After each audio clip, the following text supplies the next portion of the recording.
Okay, gawa tayo ng potato and cucumber salad. Lagay tayo ng mayo. Mga 150 grams of mayo. Then, sugar. Yung sugar naman is depende sa inyo. Ako 1 teaspoon lang ilalagay kong sugar. Puno yung Tapos yung salt naman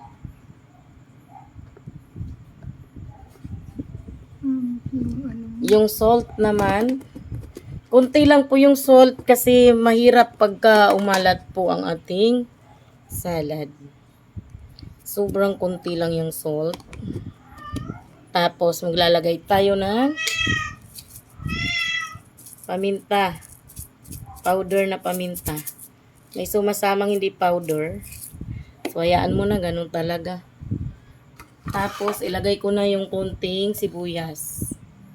Kunti lang po kasi hindi ako nakabili ng puting sibuyas. Kaya yun, di pwedeng ramihan. Kasi masyadong malasa yung pulang sibuyas.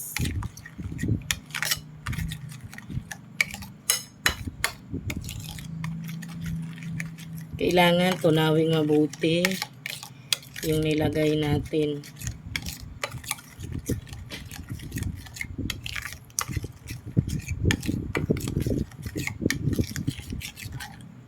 Tapos dito rin natin ililipat sa malaking lagayan.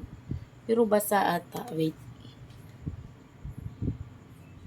Sa mixing natin. Hindi to mixing bowl bandihado. So sa mixing bandihado natin, dito na natin ngayon ilalagay yung ating pipino. So ganyan lang ginawa ko sa pipino. Tapos yung ating patatas.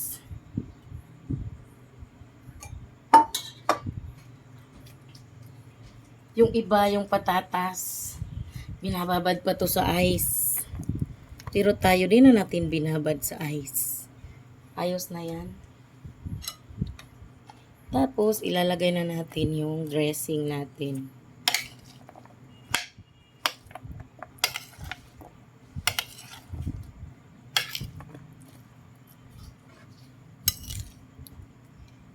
Lalahatin na natin. So, pwede nyong dagdagan. Pwede rin naman sakto lang ganyan. Pwede nyong dagdagan yung dressing. Ako kasi gusto ko ganyan lang.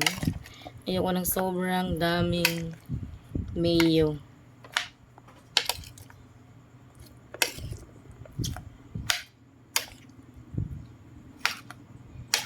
Kulang na lang talaga yan sa paghalo pero sakto lang naman yan.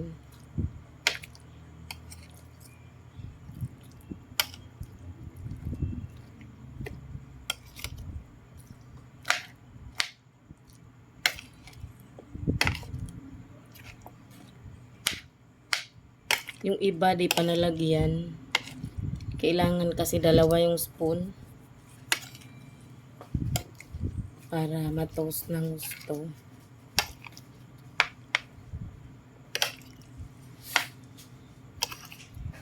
Tapos ganyan lang siya. Pwede mo siyang lagyan ng crab sticks.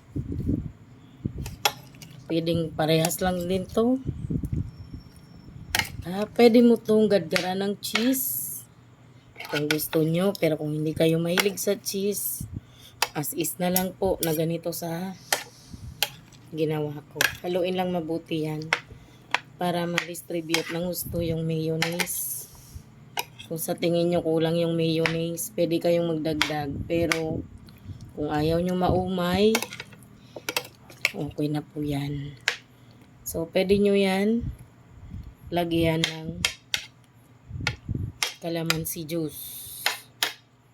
Iwas umay. Okay.